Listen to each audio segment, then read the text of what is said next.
قال النبي صلى الله عليه وسلم من قرأ سورة الكهف في يوم الجمعة أضاع له ما بينه وبين الجمعتين নবী করিম সাল্লাল্লাহু আলাইহি ওয়াসাল্লাম বলেন, যে ব্যক্তি পবিত্র জুমার দিনে সূরা কাহাফ তেলাওয়াত করবে, ওই ব্যক্তিকে এই জুমা থেকে সামনের জুমা পর্যন্ত চলার জন্য আল্লাহ তাআলা ঈমানি শক্তি দান করবেন। সূরা কাহাফের ভিতরে এমন শক্তি। وَإِذًا قَالَ النَّبِيُّ صَلَّى اللَّهُ عَلَيْهِ وَسَلَّمَ مَنْ قَرَأَ سُورَةَ الْكَهْفِ فِي يَوْمِ الْجُمْعَةِ غُفِرَ لَهُ مَا بَيْنَ الْجُمْعَتَيْنِ যে ব্যক্তি পবিত্র জুমার দিনে সূরা কাহাফ তেলাওয়াত করবে, ওই ব্যক্তিকে এই জুমা থেকে নিয়ে সামনের জুমা পর্যন্ত, গত জুমা থেকে এই জুমা পর্যন্ত মাঝখানের গুনাহগুলা আল্লাহ তাআলা মাফ করে দিবেন। সূরা কাহাফ তেলাওয়াত করার কি ফজিলত! وقال النبي صلى الله عليه وسلم من قرأ سورة الكهف في يوم الجمعة من قرأ سورة الكهف في يوم الجمعة يضيء به يوم القيامة যে ব্যক্তি পবিত্র জুমার দিনে সূরা কাহাফ তেলাওয়াত করবে, ওই ব্যক্তির জন্য হাসরের ময়দানে, কিয়ামতের ময়দানে ওই ব্যক্তির জন্য আল্লাহ তাআলা বিশাল আকারের একটি আলো দান করবেন। আলো দরকার আছে না নাই? অন্ধকার জগৎ, সেখানে তো আলোর প্রয়োজন আছে। মুমিনদের কাছে আলো থাকবে, যাদের মধ্যে ঈমান আছে, ঈমানি পাওয়ারে তাদের মধ্যে কিছু কিছু কি থাকবে? আলো থাকবে। এই আলো দিয়ে তারা এক পা দু পা করে সামনের দিকে অগ্রসর হতে পারবে।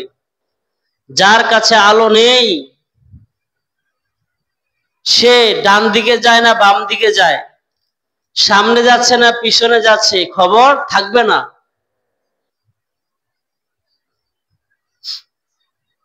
আরেকটি হাদিসে রাসূল সাল্লাল্লাহু আলাইহি ওয়াসাল্লাম বলেছেন, যে ব্যক্তি সূরা কাহাফের প্রথম 10 আয়াত মুখস্থ করবে, ওই ব্যক্তিকে আল্লাহ তাআলা দাজ্জালের ফিতনা থেকে হেফাজত করবেন। قال النبي صلى الله عليه وسلم من حفظ 10 آيات من سورة الكهف যে ব্যক্তি সূরা কাহাফের প্রথম 10 আয়াত মুখস্থ করবে, ওসিমা মিন ফিতনাতিল দাজ্জাল, ওই ব্যক্তিকে আল্লাহ তাআলা দাজ্জালের ফিতনা থেকে হেফাজত করবেন। কিসের ফিতনা থেকে হেফাজত করবেন? নবী করিম সাল্লাল্লাহু আলাইহি ওয়াসাল্লাম বলেছেন, কিয়ামতের আগে আগে অনেক ফিতনা আবির্ভাব হবে, অনেক ফিতনা থাকবে। নবী বলেন অনেক ফিতনা হবে। কিছু কিছু ফিতনা হবে যে ফিতনার সময় 10% মানুষ ঈমান হারা হবে আর 90% মানুষ মুসলমান থাকবে। কিছু কিছু ফিতনা হবে যে ফিতনার সময় 60% মানুষ মুসলমান থাকবে, 40% মানুষ ঈমান হারা হয়ে যাবে। আবার কিছু কিছু সময় এমন ফিতনা আসবে, সকালবেলা মুসলমান, সন্ধ্যাবেলা কাফের। নাউজুবিল্লাহ। আবার সন্ধ্যাবেলা মুসলমান, সকালবেলা কাফের। নবীজি কি বলেন? ক্বালান নবী সাল্লাল্লাহু আলাইহি ওয়াসাল্লাম বাদিরু বিল আমালি ফিতানান কা কতইল লাইলিল মুজলিম ইউসবিহুর রাজুলু মুমিনান ওয়া ইউমসি কাফিরান ওয়া ইউমসি মুমিনান ওয়া ইউসবিহু কাফিরান। নবীজি বলেন, তোমরা আখিরি জামানায় ফিতনার আগে আগে তোমরা বেশি বেশি আমল করো, বেশি বেশি আমল করো। আমল কি করতে বলছে? বেশি আমল করো, তাসবির আমল করো, কোরআন তেলাওয়াতের আমল করো, নামাজের আমল করো, দান খয়রাতের আমল করো, আমল খালি করো। এমন একটি সময় আসবে ফিতানান, এমন একটি সময় ফিতনা আসবে কাকতইল লাইলিল মুজলিম, অন্ধকার রাতের মতো। মানে অন্ধকার রাত যেমন কিছুই দেখা যায় না, তখন ফিতনা যখন শুরু হবে তখন কিছুই দেখবে না, শুধু অন্ধকার আর অন্ধকার দেখবে। ইউসবিহুর রাজুলু মুমিনা, সকালবেলা মানুষ মুসলমান থাকবে, সকালবেলা ঘর থেকে যখন বাহিরে বের হবে ওয়ায়ুমসি কাফিরা, সন্ধ্যাবেলা তিনি কাফের হয়ে যাবে। সন্ধ্যাবেলা কাফের। কে বলছে কথাটা? নবীজি বলছেন। নবীজি বলেছেন যে সকালবেলা লোকটা মুসলমান হবে, ঘর থেকে বের হয়ে এমন একটা কাজ করবে যে কাজের সাথে সাথে সে আর মুসলমান থাকবে না। ওয়ায়ুমসি মুমিনা,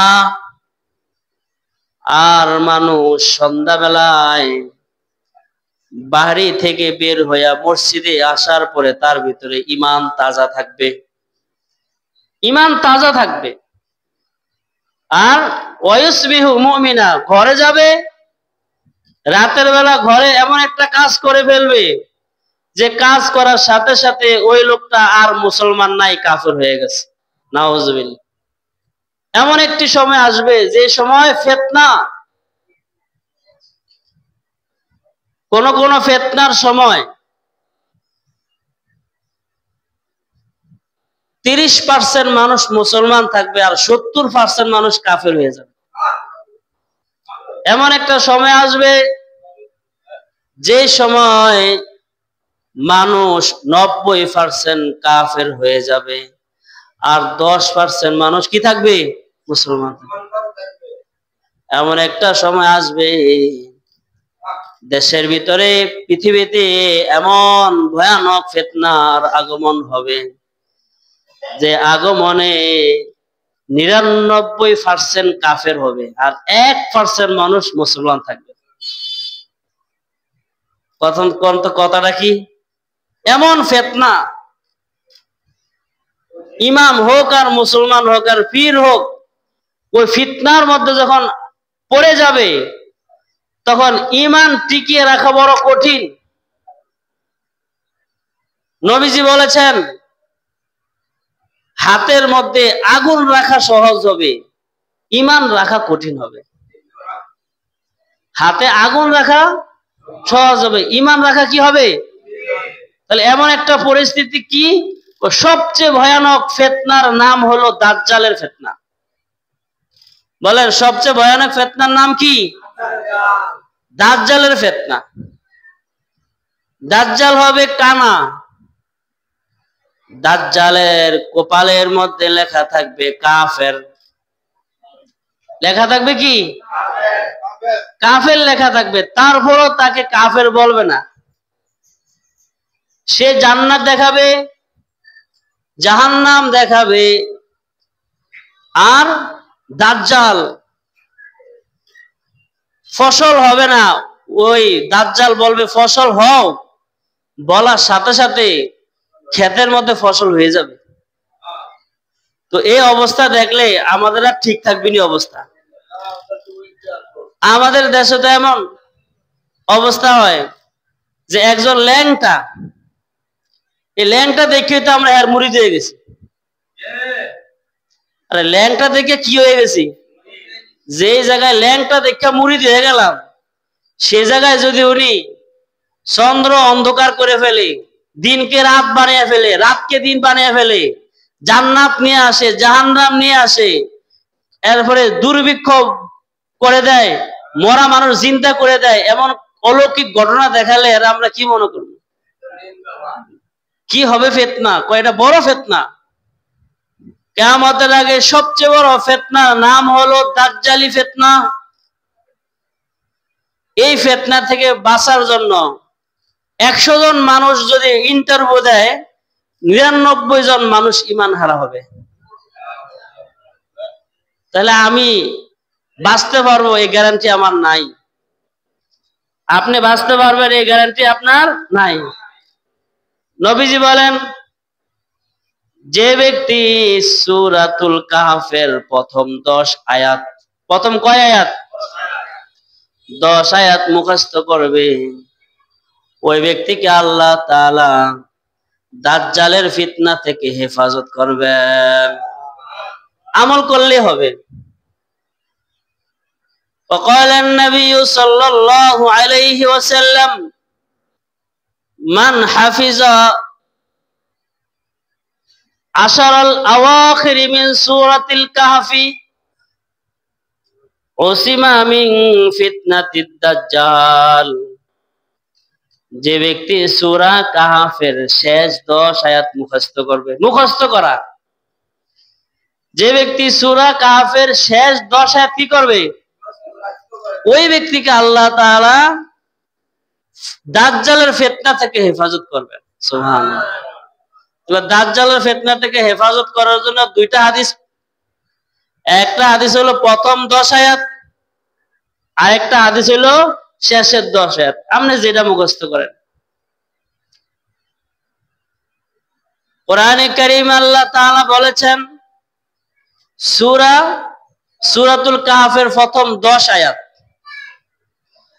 আউযু বিল্লাহি মিনাশ শাইতানির রাজীম, বিসমিল্লাহির রহমানির রহিম, আলহামদুলিল্লাহিল্লাযী আনজালা আলা আবদিহিল কিতাবা ওয়া লাম ইয়াজআল লাহু ইওয়াজা قيما لينذر بأسا شديدا من لدنه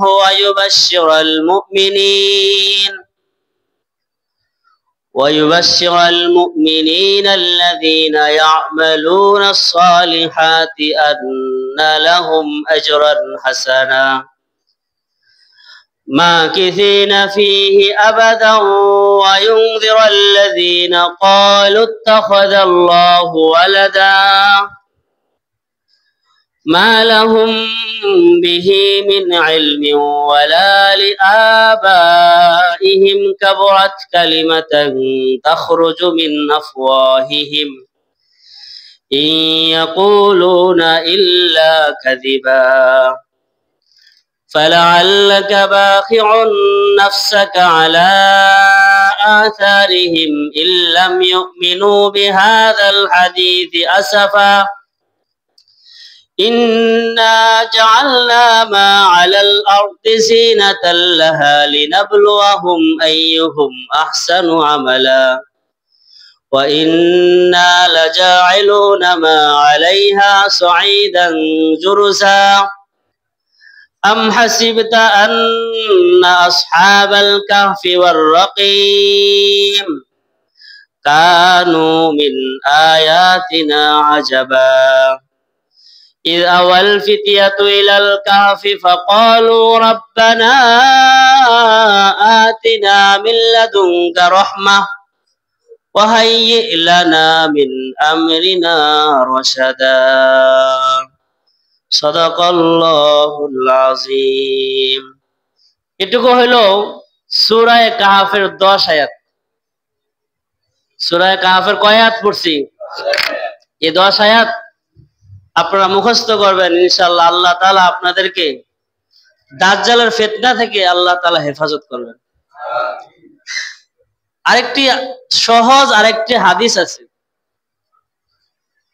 قال النبي صلى الله عليه وسلم من حفظ ثلاث آيات من سورة الكهف, যে ব্যক্তি সূরা কাহফের 3 আয়াত মুখস্থ করবে। কয় আয়াত? ওসিমা মিন ফিতনাতিদ দাজ্জাল, আল্লাহ তাআলা ওই ব্যক্তিকে দাজ্জালের ফিতনা থেকে হেফাজত করবেন। সূরা কাহফের এই পর্যন্ত অনেকগুলো ফজিলতের কথা বললাম। যারা আমরা সূরা কাহফ পড়ব, মুখস্থ করব, সব দিকে দুনিয়া এবং আখিরাতে আল্লাহ তাআলা আমাদেরকে সফলতা দান করবেন। সূরা কাহফের সাথে পবিত্র জুমার দিনের সাথে সম্পর্ক। জুমার দিনে যেমন জুমার নামাজ আদায় করি, জুমার দিনে যেমনই ভাবে দুরূদ শরীফের আমল করি, জুমার দিনে একটা বিশেষ সূরার আমল আছে, সেই সূরাটার নাম হলো সূরাতুল কাহফ। আপনারা যারা কোরআন তেলাওয়াত করতে পারেন, আপনারা চেষ্টা করবেন সূরা কাহফ যেন প্রতি শুক্রবারে এটা আমল যেন আল্লাহ তাআলা আপনাদেরকে করার সুযোগ করে দেয়, বলেন আমিন। আমরা অনেক ব্যস্ত থাকি, দুনিয়া নিয়ে অনেক ব্যস্ত থাকি, কিন্তু দুনিয়ার এই ব্যস্ততার বিনিময়ে আমরা কি উপার্জন করছি? নবী করিম সাল্লাল্লাহু আলাইহি ওয়াসাল্লাম বলেন, বাদিনু বিল আমালি ফিতানান কাকতইল লাইলিল মুজলিম ইউসবিহুর রাজুলু মুমিনান ওয়া ইউমসি কাফিরা ওয়া ইউমসি মুমিনান ওয়া ইউসবিহু কাফিরা। সকালে মুসলমান, সন্ধ্যায় কাফের, সন্ধ্যায় মুসলমান, সকালবেলা কাফের। ইয়াবিউ দীনাহু বিআরজিম মিনাদ দুনিয়া। নবীজি বলেন এটা কেন হবে? সকালবেলা মুসলমান, সন্ধ্যাবেলা কাফের কেন হবে? তো বলেন যে সকালবেলা বা সন্ধ্যাবেলা দুনিয়ার সামান্য কিছু লোভের কারণে ওই ব্যক্তির আখিরাতের মহা সম্পদ ঈমানটা নষ্ট করে ফেলবে। দুনিয়ার একটু ক্ষমতার লোভে, দুনিয়ার টাকার লোভে পড়ে ঈমানটা নষ্ট করে ফেলবে। দুনিয়ার নেতার পিছনে পড়ে ঈমানটা নষ্ট করে ফেলবে। এজন্য দুনিয়াতে চলতে গিয়ে আমরা সব কিছু করতে পারবো, কিন্তু ঈমান নষ্ট করা ঠিক হবে না। বলেন ঈমান নষ্ট করা কি হবে না? আপনি সবই করতে পারবেন। আপনি ঘরের ভিতরে আপনি আগুন জ্বালাইতে পারবেন, আপনি নাড়া খেত ফোড়া দিতে পারবেন। আগে তো নাড়া খেত ফোড়া দিত, জানেননি আপনারা? নাড়া খেতের ভিতরে আগুন লাগাই দিছে, পুরা খেত কি জ্বলে গেছে, কোনো অসুবিধা নাই। নিজের ঘরে আগুন লাগায় না।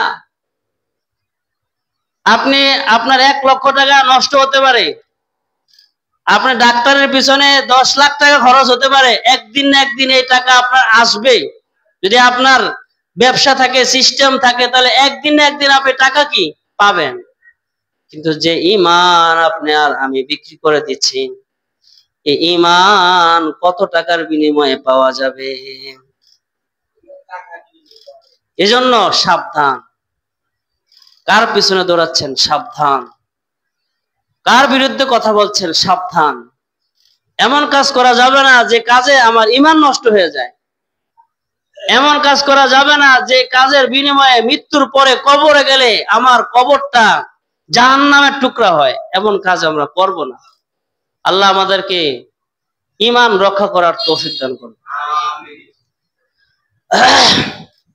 সারাদিন তো আপনি ব্যস্ত থাকেন, পবিত্র জুমার দিনে যদি সূরা কাহফ পাঠ করেন, আশা করি এর বিনিময়ে আগামী 1 সপ্তাহ পর্যন্ত আল্লাহ তাআলা আপনার ঈমানের ভিতরে শক্তি দান করবেন। ঈমানে শক্তি পাওয়ার জন্য সূরা কাহফ পাঠ করবেন। তো এই পর্যন্ত সূরাতুল কাহফের ফজিলত নিয়ে আলোচনা করছি। এখন আমরা জানবো সূরাতুল কাহফ এটা আল্লাহ তাআলা কেন নাযিল করলেন। এটাকে আরবিতে বলা হয় শানে নুজুল। সূরা কাহাফ নাজিল হওয়ার প্রেক্ষাপট, কোন কারণে আল্লাহর নবীর কাছে এই সূরাটা নাজিল করছেন, জানার দরকার আছে না নাই? আমরা তো মুসলমান। সূরা কাহাফ কেন নাজিল হইলো, সূরা ফাতিহা কেন নাজিল হলো, সূরা বাকারা কেন নাজিল হলো, সূরা নাস কেন নাজিল হলো, জানার দরকার আছে না? আপনারা যারা শিক্ষিত আছেন আপনারা বই পড়ে শিখবেন, আর যারা বই জানে না তাদের জন্য আজকের আমার আলোচনা। আর যারা বই পড়ার সময় নেই তারাও শুনতে পারেন। আল্লাহ তাআলা সবাইকে বুঝার তৌফিক দান করুন। নবীজি যখন পৃথিবীতে আগমন করেন 40 বছর পর্যন্ত নবীজির কোনো দোষ ছিল না। 40 বছর পর্যন্ত নবীর কি ছিল না? কোনো দোষ নাই। আল আমিন, বিশ্বস্ত, একমাত্র ভদ্র, সভ্য, আদর্শবান একমাত্র যদি যুবক থাকে তো মুহাম্মাদুর রাসূল। মক্কার গলিতে গলিতে একই কথা, মুহাম্মদের মতো কোনো মানুষ হয় না। নবীজি যেই দেশে আগমন করেন এই দেশটা হলো মক্কা। বলেন এই দেশটা কি বলে? নবীজির জীবনীটাকে দুইটা ভাগ করা হয়, একটা ভাগ হইলো মাক্কি আর একটা হইলো মাদানী। মক্কায় নবীজি 13 বছর ছিলেন। এই 13 বছরটাকে 4টা ভাগ করা হয়েছে। কয়টা ভাগ? মক্কাতে নবুয়ত প্রাপ্তির পরে যখন নবীজির উপরে ওহী নাযিল হলো, এরপরে নবীজি মক্কায় ছিলেন 13 বছর। এই 13টা বছরকে ঐতিহাসিকগণ 4টা ভাগে ভাগ করছে। 3 বছর, বলেন কয় বছর? 2 বছর, 5 বছর, 3 বছর। প্রথমে কয় বছর? 3 বছর। তারপরে কয় বছর? তারপরে কয় বছর? 5 বছর। তারপরে কয় বছর? 3 বছর।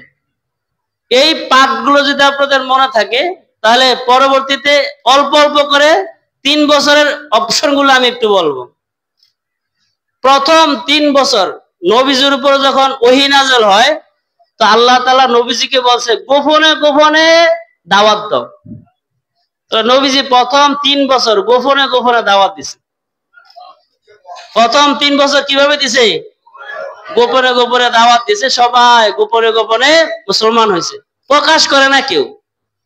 সর্বপ্রথম মুসলমান হয়েছে বিবি খাদিজা রাদিয়াল্লাহু তাআলা আনহা, তারপরে দোস্ত আবু বকর সিদ্দিক রাদিয়াল্লাহু। এরকম ভাবে গোপনে গোপনে দাওয়াতের কাজ চলছে। কয় বছর? এজন্য বলছে 3 বছর গোপন। যখন গোপন এই 3 বছর শেষ হয় তখন আল্লাহ তাআলা কোরআনে কারীমে আল্লাহ তাআলা নবীজিকে বলেন ওয়া আনদির আশিরাতাকাল আকরাবিন। হে নবী, এখন আর গোপন নাই, এখন আপনার দাওয়াত প্রকাশ্যভাবে দিতে থাকেন। সুবহানাল্লাহ। কিভাবে দিতেন? এখন মনে আছে? এখন কয় বছর হবে? 2 বছর।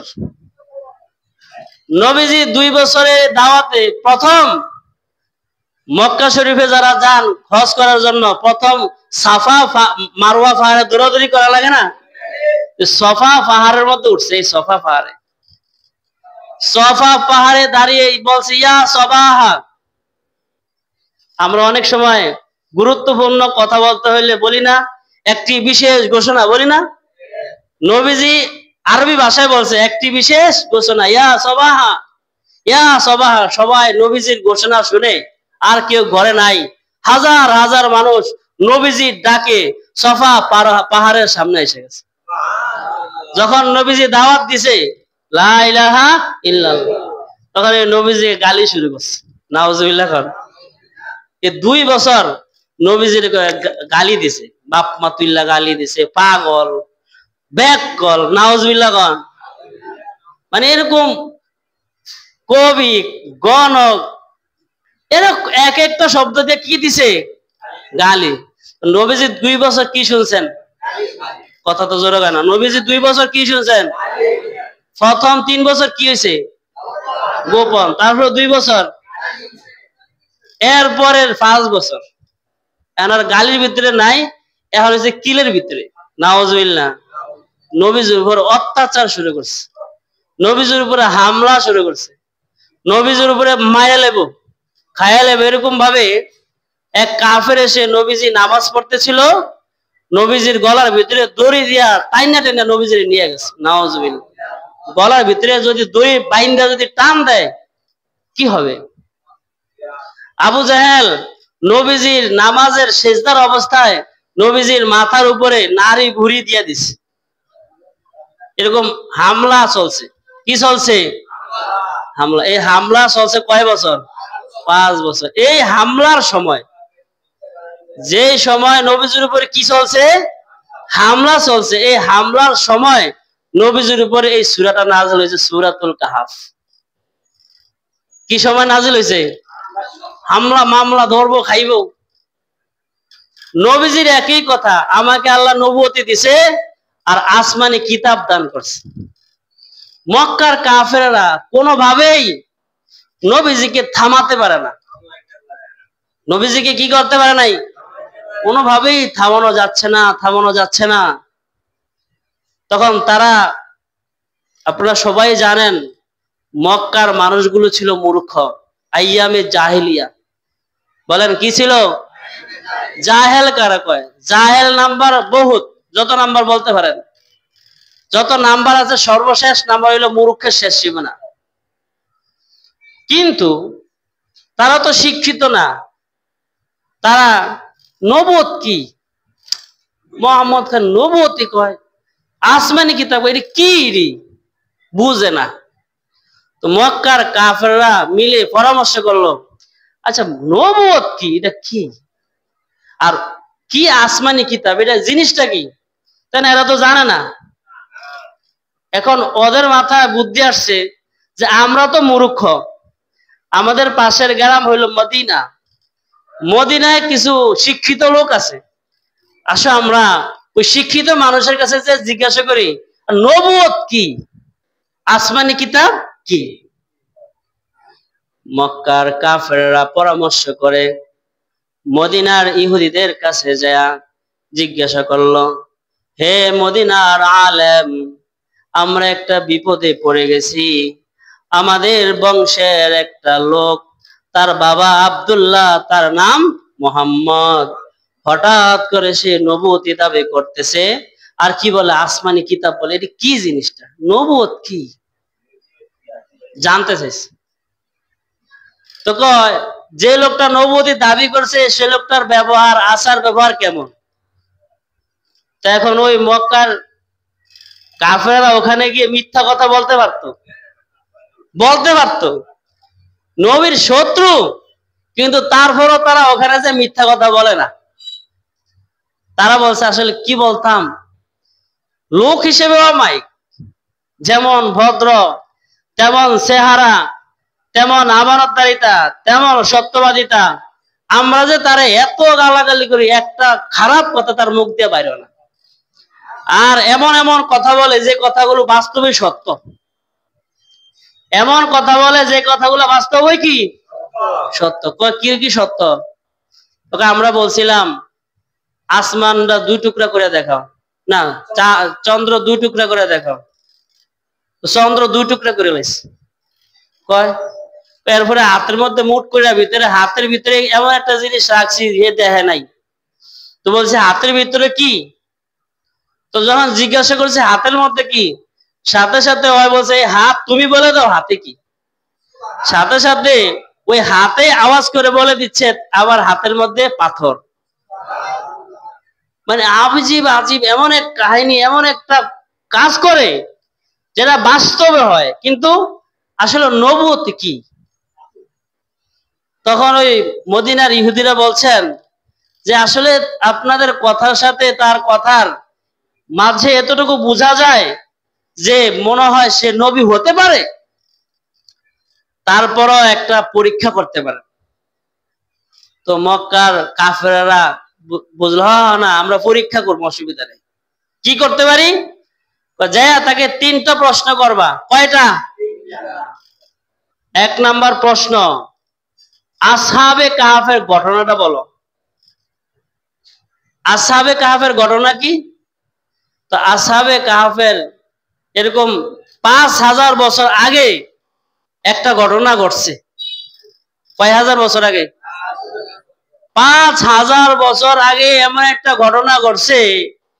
এই ঘটনাটা হইলো আসহাবে কাহাফের ঘটনা। যদি সে বলতে পারে তাহলে মনে করবা সে আসলেই নবী। কয় হাজার বছর আগের ঘটনা। আমরা যদি জিজ্ঞেস আপনার দাদার ভাইয়ের নাম কি, তাও তো বলতে পারতাম না।